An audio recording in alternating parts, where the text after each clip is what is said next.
My dream was to play in the major leagues.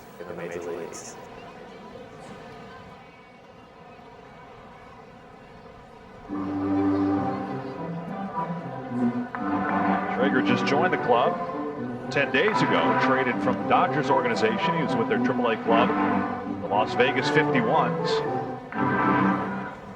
And Schrager goes down the swing as he takes that one up and out of the zone. And a 1-2-3 inning for Mitchell. He's set down 6 straight ball signs.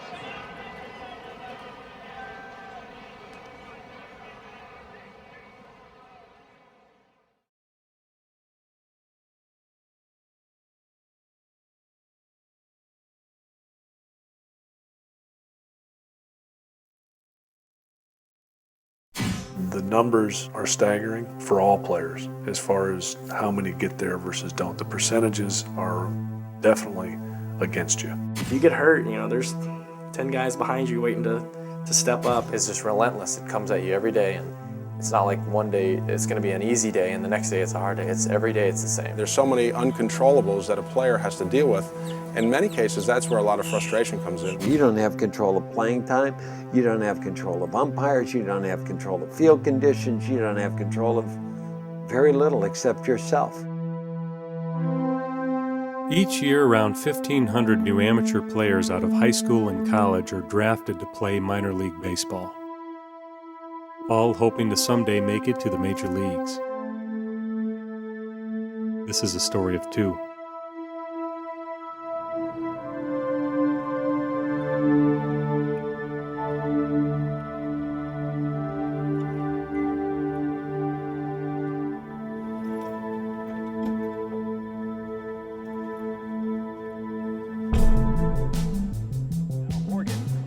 Will face Tony Schrager. 1 ball to no strike. Schrager has lined to left, grounded to second, and hit into a force play. 1-0 pitch. That's low, ball 2. 2-0. 2 balls to no strikes. High fly ball to deep left center field. Watson in short giving chase. That ball is back. High off the wall it goes. Taken by Watson, and Schrager pulls it at second base with a very long double. He missed a home run by maybe a foot right there. I wake up about 6 o'clock and then go for our morning training session, which is weightlifting. We generally start at right around 7 and we're done by 10 usually. Sometimes 10:30, but between 9:30 and 10:30 we're done with that. I've had tendonitis in my knee, I've pulled muscles, I've broken bones. I've been fortunate enough to be able to not have any really serious things happen that I couldn't just play with.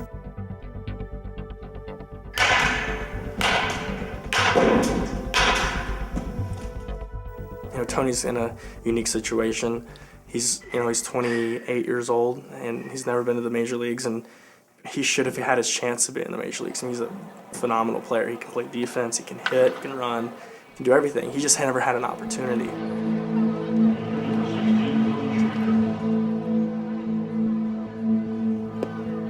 I got off to a bad start and got into a kind of a rut that was tough to pull myself out of for over maybe a month and a half, 2 months. And once you dig that hole, it's really tough to get yourself out of it. I didn't have the kind of season that I wanted to have last year, so I have to figure out why and what I can do this year to try to have a better year. Would this be your last season in baseball? Well, any season could be your last season, I think. And that's how I've treated it. You really just enjoy every season, while you're there. I would hope it's not. I would hope it's the beginning of a major league career. But, the reality is, I'm 28 years old, and hopefully I get a great opportunity to play somewhere this year and show someone that I can help them at the major league level. But maybe people won't think that, and yeah, it possibly could be. Tony was our shortstop. Heck of a player, My first impression, I don't know that I had one. I thought, very athletic, could run real well. He also had a competitiveness that you would not even dream he had if you just talked to him.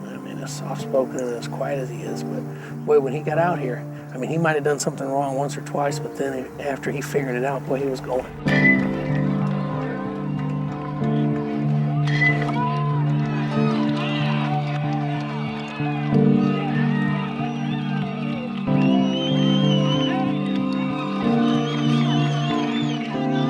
dad had a warehouse with a batting tunnel in it, and so he'd call me up and say, hey, would you come? I mean, it's being the winter, he'd call me. And I thought, I can't believe this is great. While his friends were out doing something else after school, he was out taking extra batting practice. Yeah, he was the type of kid that he was such a perfectionist. That's, I think, what gave him such diligence and focus. It was he kept thinking he could improve more, he could improve this or that. I remember he came out with me. I was having trouble throwing one time. You cannot believe how many balls he would throw from shortstop. He would come every day with bucket, 2 buckets, throw them all. And then he'd come, stay after, he'd come early, stay after, and he'd do it for weeks until he corrected it. And that's just kind of the way he did things. And I think that's what made him special. You know, I always felt like I had to improve and I wanted to get better. And that's really nice that he recognized that and that he would say that. I had an opportunity to see him play on a regular basis. I liked a lot of things that he did and felt that he had a chance to be a prospect in order to get to the major leagues. The signing bonuses are determined by where you go in the draft. In other words, if you're the very first player selected in the draft, chances are you have an agent. Your agent's going to wait until the guys below you sign and make sure that you get more than any of them. We negotiated a little bit. I negotiated it on his behalf because he didn't have an agent. And he ended up getting, I think, $87,500 plus $20,000 to finish school. So I reported to short season Williamsport, Pennsylvania. When I went to Williamsport, I think I was making like $850 a month. And you didn't see that money because they put us all up in this dorm, and so you had to pay out of your check. They'd just take out of your check your living expense. So I think my first check was, for 2 weeks, it was like $100 or something ridiculous. Like not nearly enough money to live on. Played there for a little while, actually broke my thumb, just a little avulsion fracture. So I was out for a week or 10 days, and almost right away after I was healthy, they moved me up to Rockford. I remember my first at-bat when I was moved up to Rockford, because that was a big deal for me. I actually hit a home run my first at-bat in Rockford. I played probably all of July and all of August in Rockford, 2 months. Had a really good time playing there. Got a really good taste of professional baseball. Batting second, playing second base, number 28, Tony Schrager. We switched affiliation my second year, so I spent my first full year in the Midwest League playing for Lansing. To the second baseman, Schrager makes the play, spins, throws him out. I had my first 3 home run game ever there.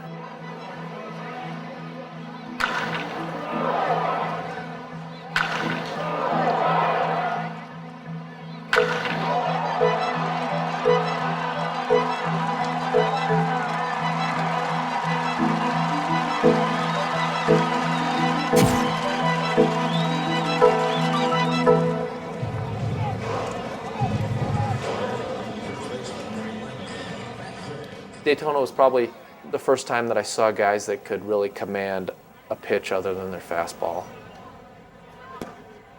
So that was a little bit of an adjustment. I'd gotten off to a really good start and was really doing well in A-ball and spent some time in Double-A. My first stint in Double-A was not nearly as good as my second that year.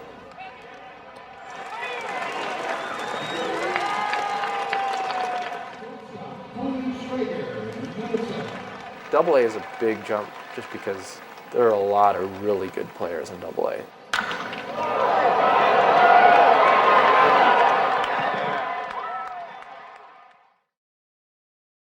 It was middle of April, just got called in the office. I had a phone call from our farm director. I got on the phone, he told me that I had been traded to the Red Sox and that we were on the road, so I needed to rent a car, drive back to the apartment, pack up my stuff, and I would leave the next day. It was really mixed feelings because I didn't know if it was going to be a good thing, a bad thing, what I should think of it, but it turned out to be an opportunity, and I went to Portland for the rest of the year, Portland, Maine. Schrager to left field, that's going to make its way to the wall. Schrager heading for second base, and he will have himself a leadoff stand-up double here, the home half of the 7th inning. Off the new pitch. pitcher Todd Ozias. That's probably one of the hardest things that players have to understand, is that even though they're getting paid by the team they're playing for, the reality is that there's other guys in the stands, scouts in the stands from all these other organizations that are watching them play. And the reality is you'll probably be playing for one of them in the big leagues if you get there, not the one that signed you. And sometimes that's hard for kids to grasp.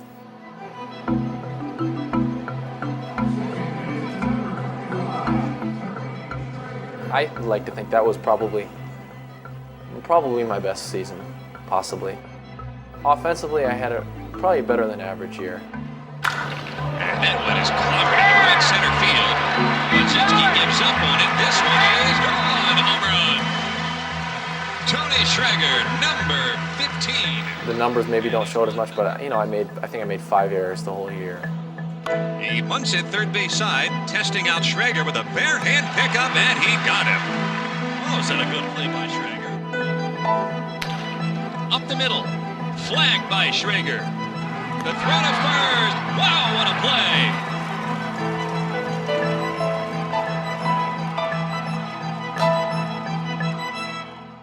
I was a free agent my first year as a free agent, and the Dodgers contacted me right away and said that they'd like to make me a Los Angeles Dodger and wanted to bring me to Major League camp and thought I could help them at the Major League level. So it was my first chance to go into spring training with the Major League team. So we were so excited because we thought, this is it. This is that window of opportunity that you wait for, and this is it for us. Ended up going to spring training, having, pretty good success in spring training, and I got the chance to start maybe 2 or 3 games. Well, they told him at the end of spring training that, at the beginning of spring training, they were looking for 30 or 35 guys to help them throughout the year, and he was one of them. But that they had to send him to AAA to start the season.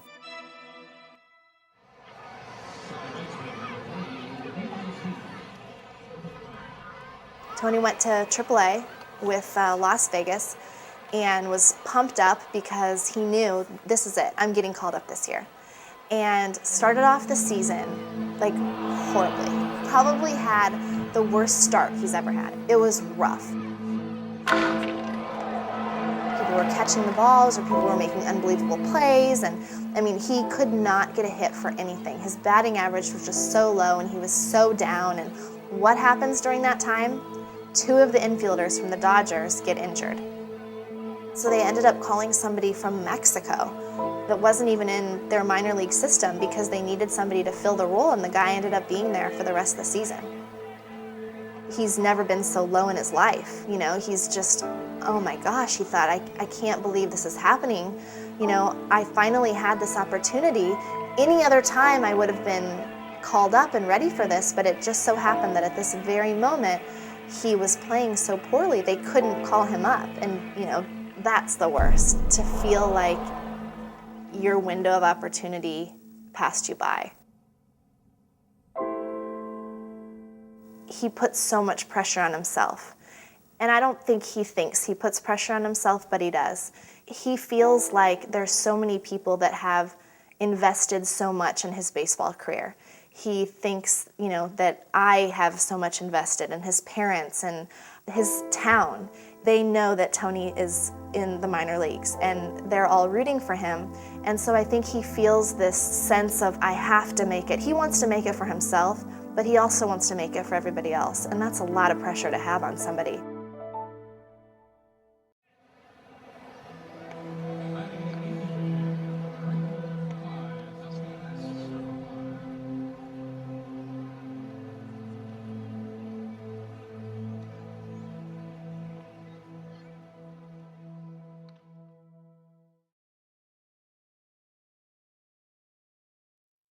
In 2005, high school All-American and power-hitting outfielder John Drennen out of San Diego, California, becomes one of the most sought-after amateur baseball prospects in the country. I don't know where I'm going to fall out, and wherever that may be, hopefully it's good, and the big picture is getting to the big leagues. Cleveland select ID number 3252, Drennen, John.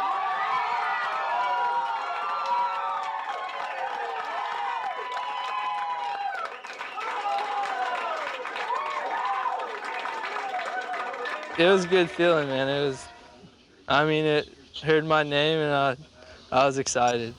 What we liked about him specifically was his advanced approach to hit as a high school player. It's not about the money, people talk about it, but his whole thing is, I don't want to be walking in with jewelry and a new car and all. I just want to go play baseball. And he bought a new fishing pole. That's all he ever wanted was a fishing pole. Just his intensity of play. He delivered, as we say, delivered a message every time he came to play. I'm here to play, and I play aggressive, and if you don't, get out of my way. He had an explosiveness to his game, power mixed with speed. He played the game fast and furious, and he let it fly when he swung it.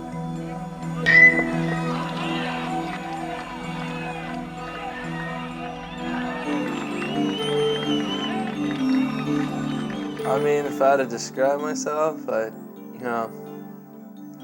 just an easygoing guy, pretty much. It's funny because with Johnny, we used to laugh as he got older, and it started when he was little. I'd throw 3 or 4 buckets and say, all right, my arm's almost done. He'd say, okay, 5 more pitches. Well, 2 hours later, it was just 5 more pitches. And it's funny is I don't think that has ever gotten out of him. Johnny's the one that you gotta say, hey, come on, cut it out. That's enough for today. Let's go home. I'd much rather have that. That's the kind of kids that will make it.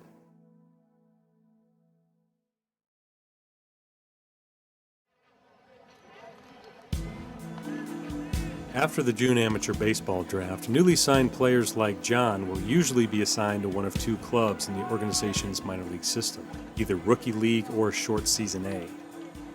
Both leagues are 3 months long, where in 2005, players earned a salary of $11.75 per month. I first got there swinging wood and stuff, and I wasn't really playing to my potential and stuff. So, and it was definitely an adjustment because I wasn't doing too well for the first three weeks or so. It's just, going out there and a bunch of new things going on, and I think he pressed a little bit. It's going to happen. You can't just sit here and say it doesn't bother you, but of course it bothers you, but you just can't show it. I just try to, keep it in myself and, get it done and do what I got to do to change the problem. You got to remember, this is their first time away from home. For the viewers that went to college, remember when your parents drove off and you were left in the dorm? How lonely it felt, even though we all know you were cool, but it's a transition.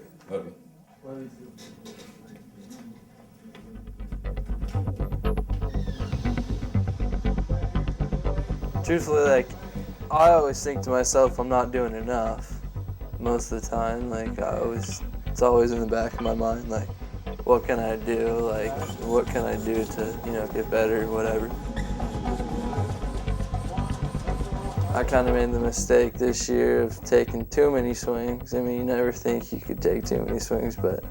I think that's common for any young player. As they're getting to know what their routine calls for, that's going to take some time to customize that personally, to know what the right amount of swings are pre-game, the right amount of work that they've got to put in the weight room, the right amount of work that they've got to put in with reviewing film. There's a balance that they have to arrive at, and that's part of their progression and part of they becoming understanding of themselves.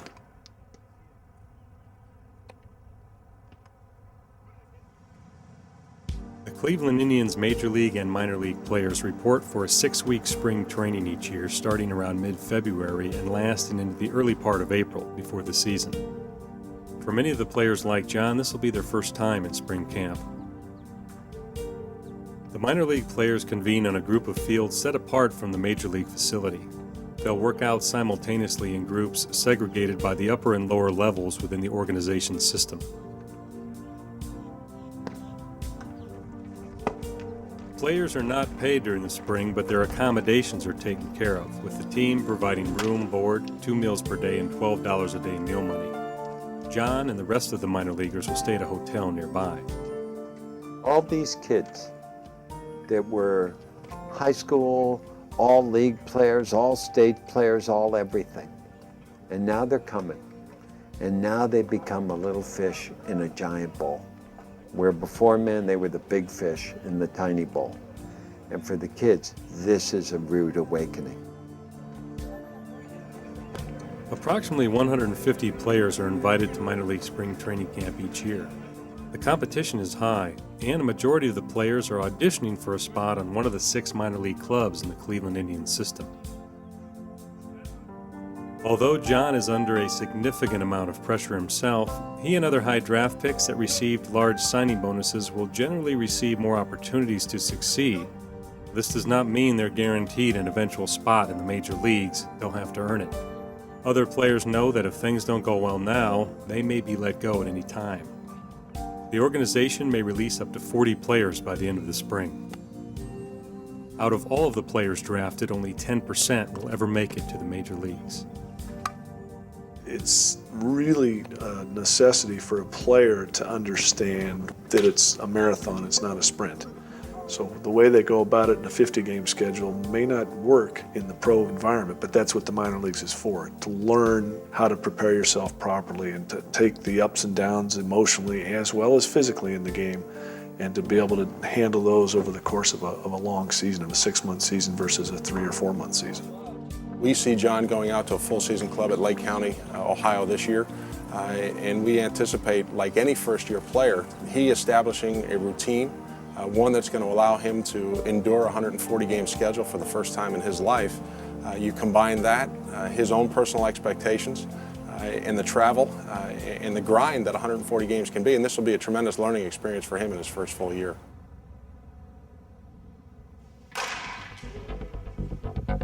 What I see in John is a very laid-back type of guy, but he knows what he needs to do to get better. When you're trying to put together a ball player, when you look at the intangibles needed, when you look at the physical attributes, when you look at the mental end, he has a lot of attributes that you would put into that ball player to say, all right, this is what I would put together to go through the ranks of the minor leagues to get to the big leagues. I'm sure they expect a lot out of me. I mean, being, one of their higher picks, there's no doubt in my mind they expect stuff out of me. I mean, I expect stuff, out of myself. I want to do really well and go and perform. It's going to be exciting to see where, how good this guy gets from now to the end of the season.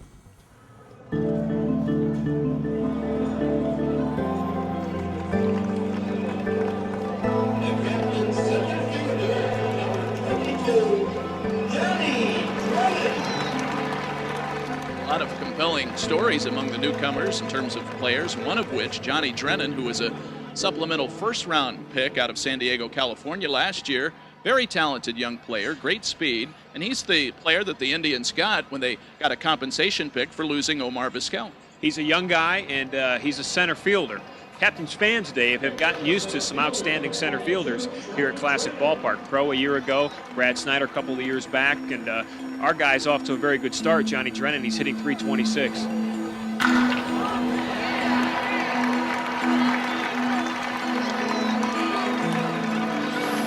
Oh, opening day was great, man. You get quite a few fans out here. A little nervous. I mean, it was first game. Being around the big park, and I mean, it's great to be back in that environment again. I mean, to feel how it's like again. To play for a team and compete. So it's pretty sweet.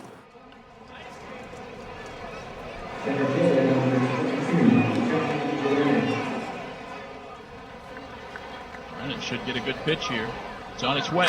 Swinging a drive down the right field line. That's a fair ball. Sanchez over to cut it off on a backhand. Drennen going for second. Here's the throw there. Not in time. They throw it away. As Drennen goes sliding into second, he throws down his batting glove. Drennen is walking off the field. What happened is, it's going to, stretch it into a double. It's coming around and just full on horrible slide and just landed right on the thumb, which, dislocated this part of the finger. And then kind of, stretched this part out, so it kind of, irritated in this part of my thumb. So, you know, you got to realize that injuries happen. So, you know.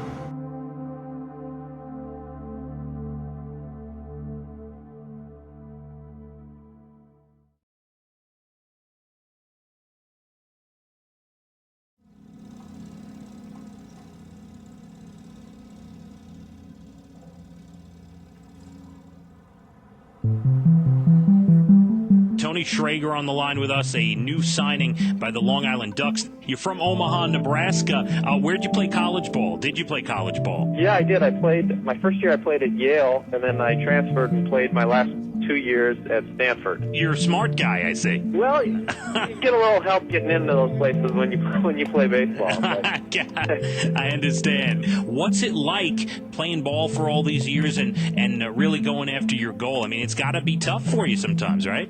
You know, it's a tough journey, but you got to look at it as enjoying the journey, and that's what I've tried to do. So, you know, it's been a great experience, and I mean, I wouldn't trade it for anything. It's been awesome. All right, very good. So we wish you the best of luck. Can't wait to get a glimpse of you out on the field and welcome you home. Thanks, Tony.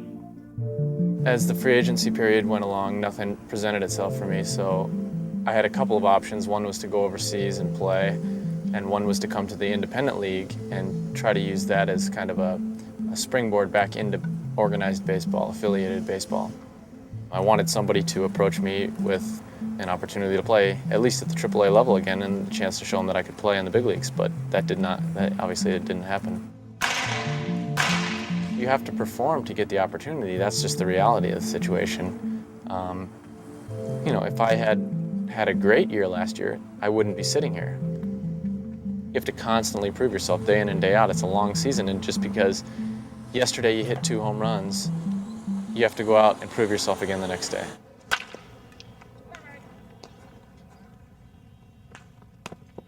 This job is different than jobs maybe you're used to. If you don't perform any year, they have no obligation. They can fire you for no reason.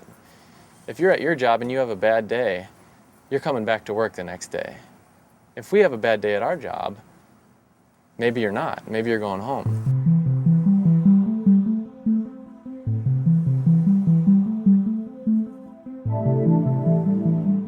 The Long Island Ducks organization is part of the Atlantic League of Professional Baseball, an independent league that operates outside the realm of Major League Baseball. The league consists of 8 teams playing a 133-game schedule, with salaries going as high as $3,000 a month.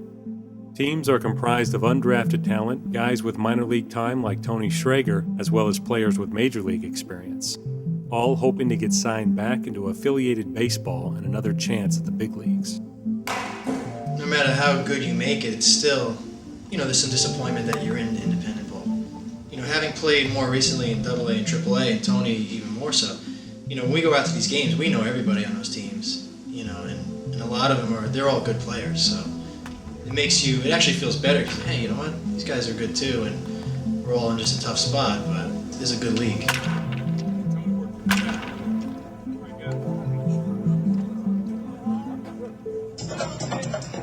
And live from sold-out Citibank Park in Central Islip, Long Island, New York, this is Long Island Ducks baseball, and this is the North Fork Bank pregame show. David Weiss and Chris King, and there is nothing, absolutely nothing on Long Island like opening day for the Long Island Ducks at home. The 7th season underway as of last week, and Chris, I'm telling you, you can feel the electricity in the air and in the booth as well. David, you're right. It's all about home opening night, and it happens tonight.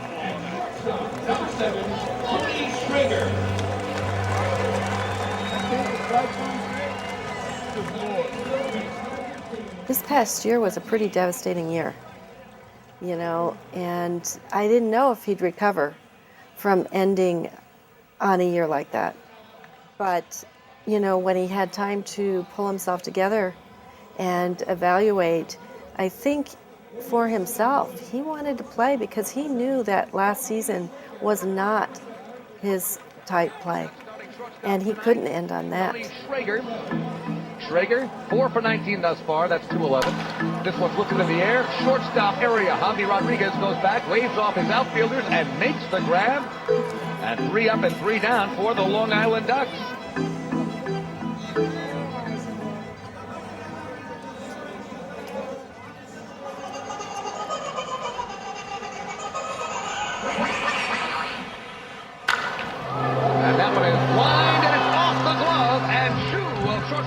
Schrager into left field for a base hit.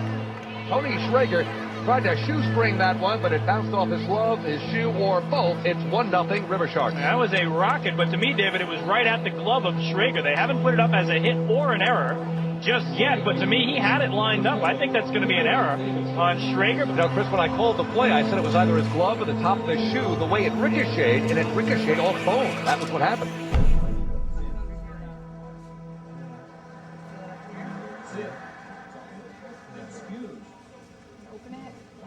Just banged up a little bit, nothing serious. I didn't see the ball that well coming off the bat. It was a real hard line drive, about knee high, just to my backhand side, and I reached for it and misjudged it, or the ball was knuckling, or whatever happened.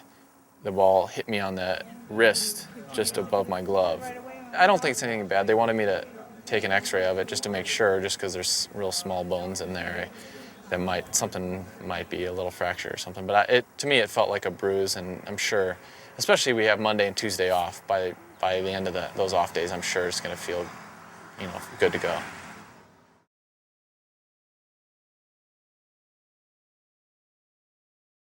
The mental side of the game, in my judgment, is every bit, if not more important than the physical side of it. In baseball, you don't play against the opponent, you play against the game. And the two obstacles of the game are boredom and frustration. It's a frustrating game and it's a boring game. Boring game meaning there's a lot of time between pitches to think. You have so much pressure on you to get to the next level and perform, and guys just fall by the wayside because they're not mentally tough. And in this game, you got to be mentally tough. It's mental toughness. It's being able to handle adversity. It's knowing yourself and what you have to do to prepare yourself to get ready to perform. Sometimes your body just tells you, I can't do it today. It's just, I feel terrible. And your mind has to say, no, you have to do it. It's a long process. And the bus rides can wear you down, and getting moved up and down and seeing guys pass you by. But if we can focus on what we got control of, that's huge. Because all I got control of as a pitcher is 60 feet 6 inches and pound the mitt. You really want to take your mind out of it a little bit. Because if that gets involved when you're going bad, it'll go bad in a hurry. Shifting from thinking about it to doing it. Thinking to trusting. Shutting down the thought process. So it's balancing thinking the game without letting the game get in your head, sort of. Because like Yogi Berra said, you can't think and hit at the same time. When you're going well, I can't wait to get to the field the next day. Well, when you're going poorly, you can't let that doubt creep in your mind. Geez, I don't want to go to the field. Who knows what's going to happen today? And when you're going poorly, you're thinking a lot of the uncontrollables, a lot of the what ifs. So it becomes really a mental game. It's a game within the game itself, on the field as well as off.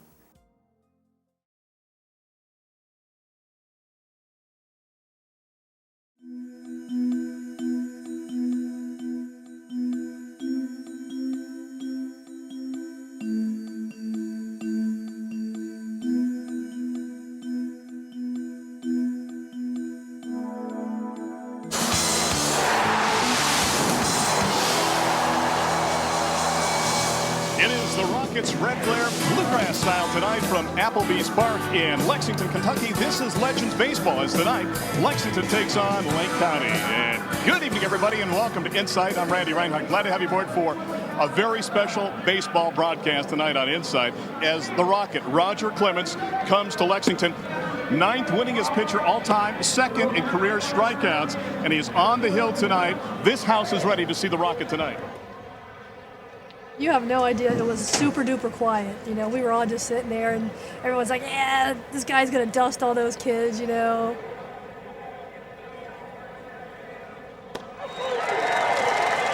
just sitting there all nice and calm, and then your kid gets up there and you're so excited. It's like, oh, this is awesome. And the batter is Johnny Drennen, who today was named to the South Atlantic League Northern Division All-Star team. They're swinging a foul tip by Drennen. 2 strikes to Drennen, left-handed hitter. Here is the pitch. And that's a fastball in the dirt. The count is 1 ball and 2 strikes. Pitch is high. Clemens made his big league debut at the old Cleveland Municipal Stadium, May 15th, 1984. Swing and a drive, deep right field. Forge doesn't even look up. It is out of here. Home run for Johnny Drennen. 1-0 Captains here in the top of the first inning as the youngster, the all-star, Johnny Drennen goes deep against the Rocket.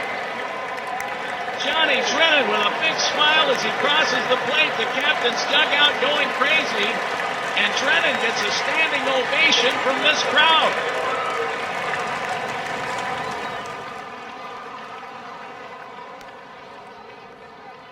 I just stepped in the box. Mine was clear, and he threw me some good pitches and stuff, and count was 2-2, and he ended up hanging a split, and I got it.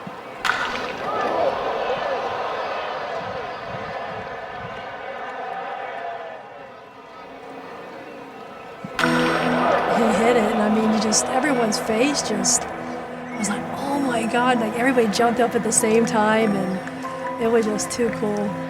It was great. I'm glad I got to go.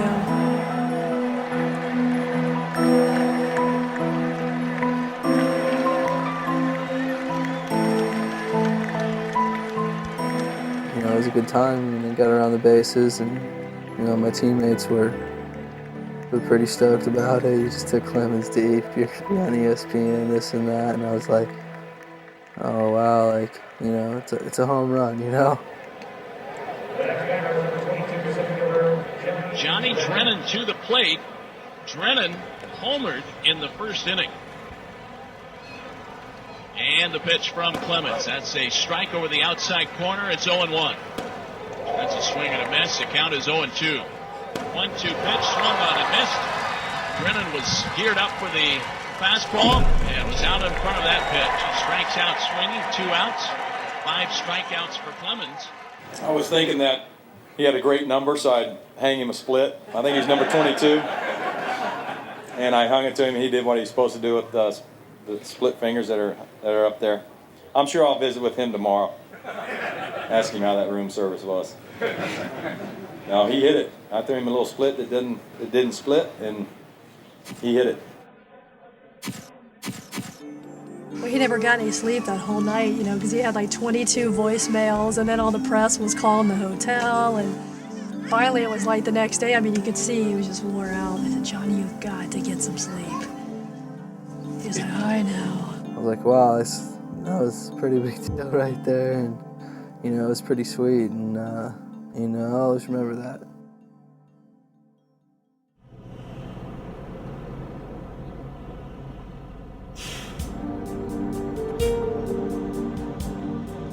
On the bus, you just gotta sit there and chill out. Just relax, watch some movies, listen to music, take an occasional cat nap. But that's about it. It's an 8-hour bus trip from Lake County, Ohio to Lakewood, New Jersey. Long, arduous bus rides are commonplace in the lower minor leagues, with some trips pushing 16 hours in some leagues. Teams will generally play a 3 to 4 game series on the road, and the captains will play 4 here in Lakewood.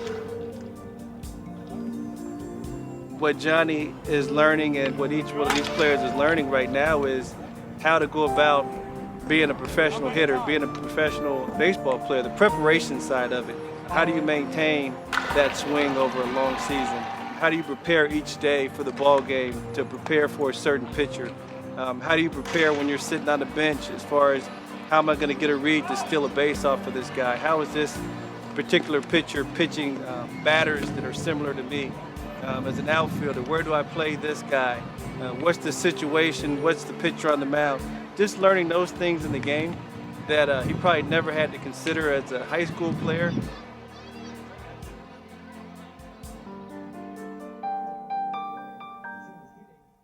Most challenging thing. I think the most challenging thing is, honestly, there are some days where you get up and you just, you feel like hell. But, you overcome that. It's fun to go out there and, you can still get it done when, you're not feeling 100%.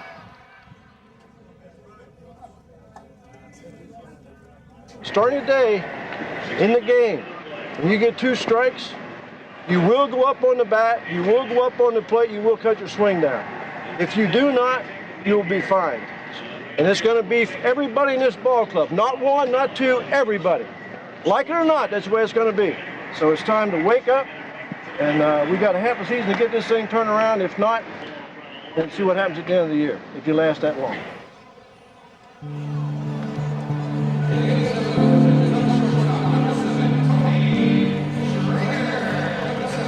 Whether it be due to injury or guys getting promoted or whatever the case may be, inevitably every year we have a need for players with experience to come in and fill in and help out one of our minor league clubs. We needed someone who could go in and play shortstop for us on a regular basis and also move around the infield, second, third. So Tony had been a guy that I had my eye on for a while, actually, because he'd been putting up pretty good numbers there in the Atlantic League. He's got a real good track record here in affiliated ball at a very high level. And his track record throughout his career all pointed to this is the guy that I want.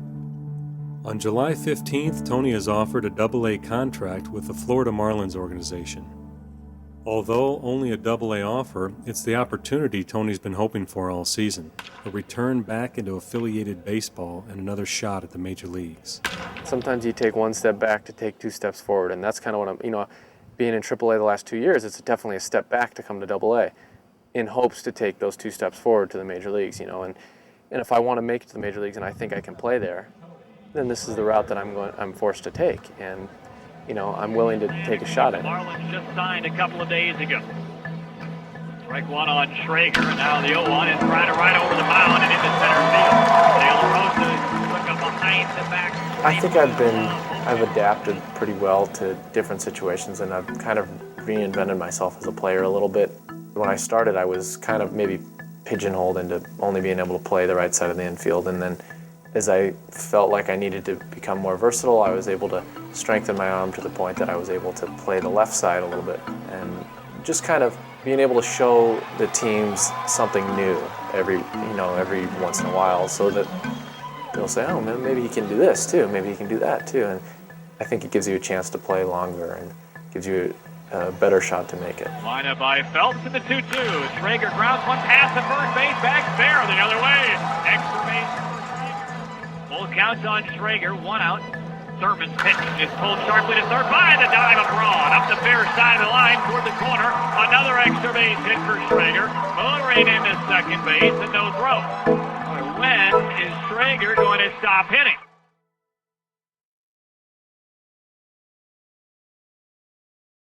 It's probably a lot more friendly than you might think. I mean, I think there's a lot more fraternizing that goes on than especially the old school baseball people would like to see. If a guy's just trying to hit the inside part of the plate and he hits a guy, you don't go out the next inning and hit somebody. But, I mean, if somebody disrespects your team or disrespects the game, well then maybe you have to take care of it.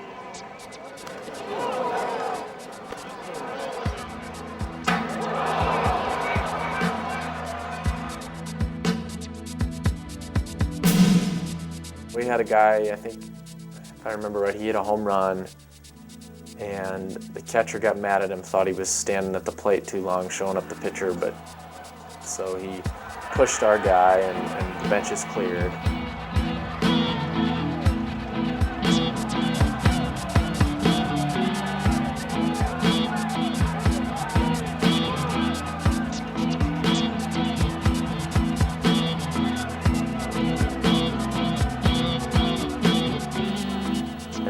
Next inning, we threw at one of their guys, and the bench is cleared again. And there was just two fights that were pretty intense.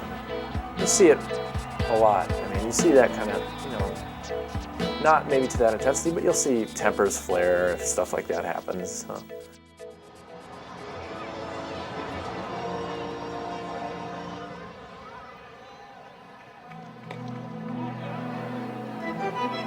He came in swinging, and not only that, but he played great defense, and he brought veteran leadership to the team.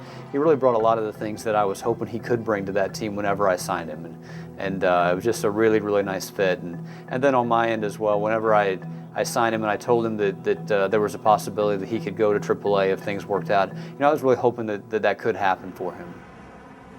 On August 2nd, Tony receives a call from Florida Marlins farm director Brian Chatton with good news, informing him that he's been promoted up to AAA Albuquerque, New Mexico.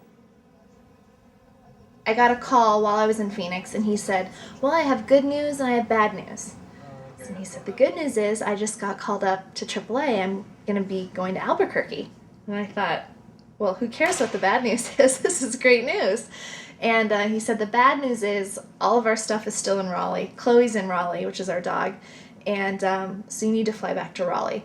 So while he was flying from Mississippi to Salt Lake City, because that's where his team was playing, I had to fly from Phoenix to Raleigh. So we were essentially, flipping, I guess. I was flying from the west to the east. He was flying from the east to the west. And she packed everything up, took it all back to Phoenix, and then drove up to Albuquerque.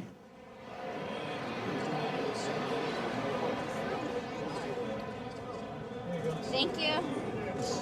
Good luck.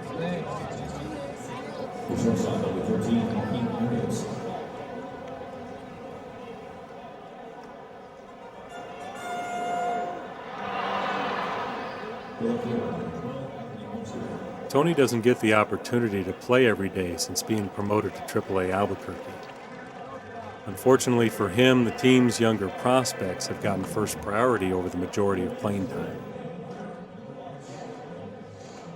That's what keeps a lot of people doing this, is the promise of, getting to the major leagues and someday riding charter flights after the games rather than waking up at, in AAA we have a 5 o'clock wake-up call to make an 8 o'clock flight or whatever. There's always that light at the end of the tunnel that keeps people going. It keeps you sane on the 14-hour bus trip from Jackson, Mississippi back to Carolina. Maybe a year, 2 years, 3 years down the road, you won't have to do that anymore.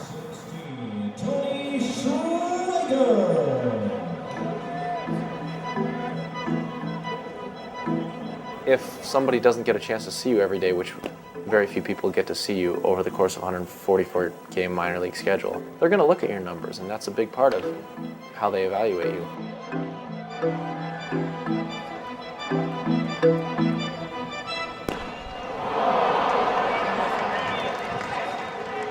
There have been very few seasons where I've put up just unbelievable numbers that would be eye-popping numbers, but I think if you saw me over the whole year, you'd see that I do a lot of little things to help the team win games. Unfortunately, it's not something that you get to, your manager really tells all the scouts, well, this guy was, far exceeded what his numbers say.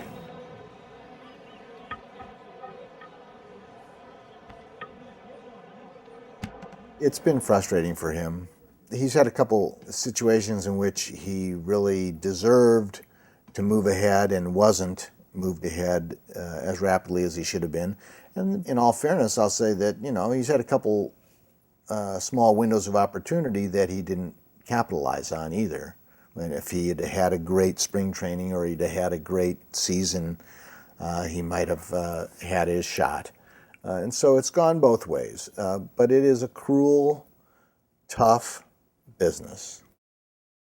Greg, the captain's off to a great start in the second half, trailing that Lakewood club, and one of the big reasons the captains have gotten off to this good start is the 19-year-old All-Star, Johnny Drennen. Yeah, Johnny Drennen has really turned it up a notch here in the second half. All of a sudden you look at the leaderboard of the batting average in the league, and Johnny Drennen's right at the top, hitting .332 on the season. He was having a tremendous season here. Somebody got hurt, and boom, it was the obvious choice.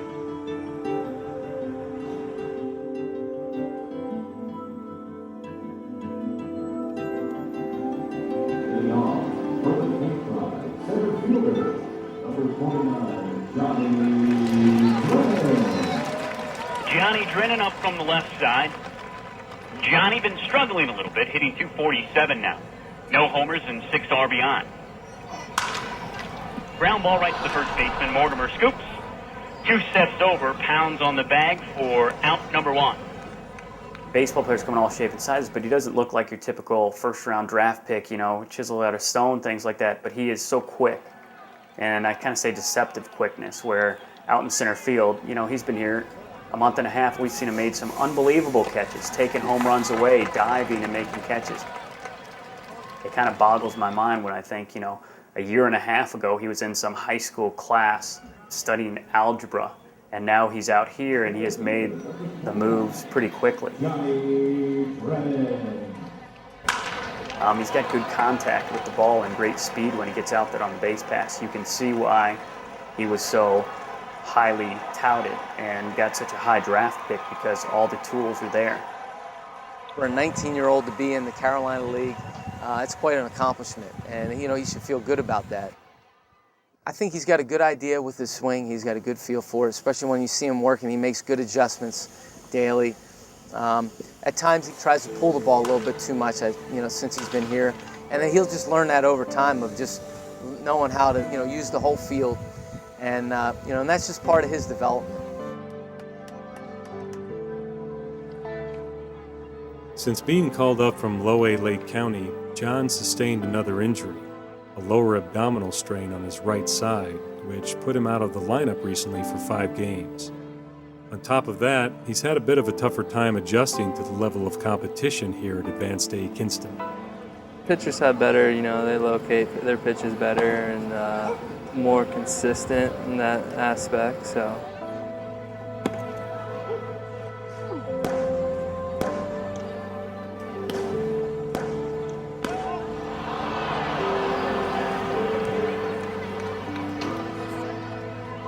Sometimes I can pick up things real quick, and you know, sometimes you're just gonna struggle with things, and you know, it's just the game of baseball, you know.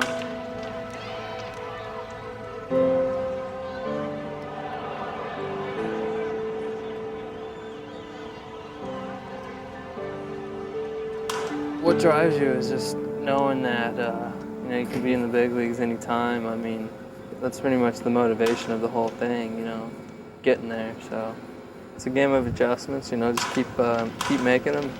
Don't get down on yourself, don't get too high on yourself, and you know, it'll all work out, so it's all good.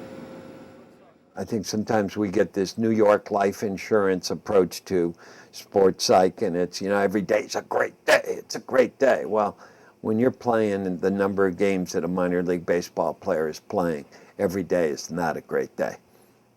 So they better get used to dealing with it.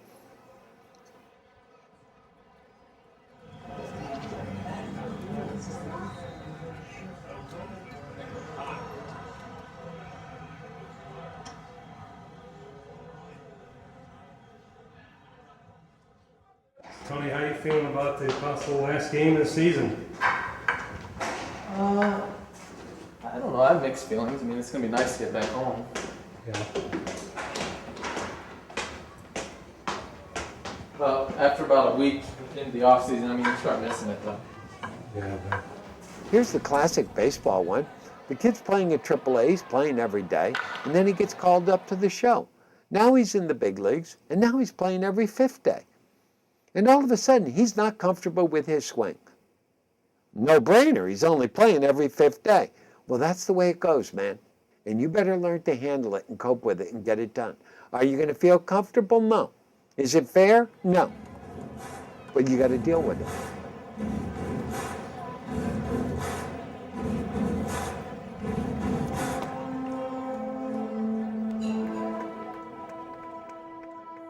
you still love the game? Oh yeah, absolutely. I mean, I love walking on the field, seeing how many people come, you know, to see this game, and I just think it's a really, you know, it's a beautiful game. I think it's unlike any other sport. Every game is so different. Every minute is so different of it. I think it's a lot of fun to play. To decide. Here's a swing, a line drive, base hit by Cody Schrager on Ramirez's first hit of the afternoon. It's such an amazing journey, but you never know when it's going to be over. You know, it could be over the next day. It could be over 10 years from now. And I guess the fairy tale ending would be to finally make it to the major leagues and enjoy that moment together and look back and be like, wow, we did it. After the game, it's announced that 4 players from the team are being called up to the Major League Florida Marlins.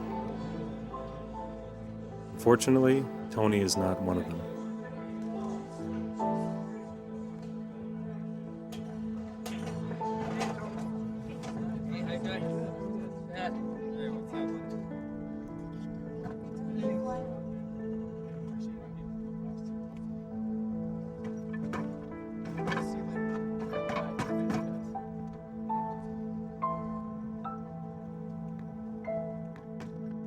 He's done everything that was expected of him based on where he was drafted. He's kind of fit the mold of what that guy should do. So he has nothing to be ashamed of, whether it works or not. He decided a long time ago that this is what he wanted to do, and he did everything in his power to bring it to fruition. If you were to go back and look at all the guys that got drafted in the same round that he did, I'd be curious to know how many of them got to the big leagues, if any, or even to AAA. You know, it's not what I set out to do, so it's not like I'm satisfied having played AAA baseball, you know. And I think a lot of people probably, I probably exceeded a lot of people's expectations, but not my own. He's close. And he's at a point now where he's probably got to make a decision. Do I keep plugging away for another year or two or three, or have I given it the best I can give and I've hit the wall and I can't go any further? That's the million-dollar question that guys have to ask themselves. I mean, we'll see. Maybe this offseason I won't have any interest and we'll move on. But hopefully I've shown people that I can still play and maybe help somebody in the major leagues. We'll just have to wait and see what they think. The captain center fielder, You know, good way to sum it up is I had fun, had a good time. I mean, I feel pretty good about my first full season and you know, things I've done and things I've learned. So, still got to get a lot better, but you know, I'll get there. So, I have the motivation to do it. I think one of the amazing things in baseball is, what does the umpire say before the game? Play ball. Doesn't say work ball. Beat the heck out of yourself if you make mistakes. Be critical, be judgmental, be perfectionistic. No, he says play ball. And play ball means to play with the innocence of the child, the 2-year-old who's totally absorbed with his toys. And if you can have that connection going on with what you're doing, you're going to be doing pretty good.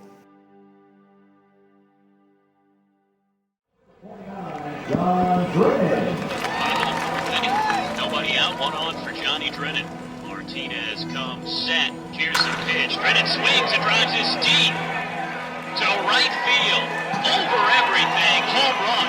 Cleared the second tier of billboards, and Johnny Drennen has put the K-Tribe on top. They lead 2-1 after Drennen's third round tripper of the season.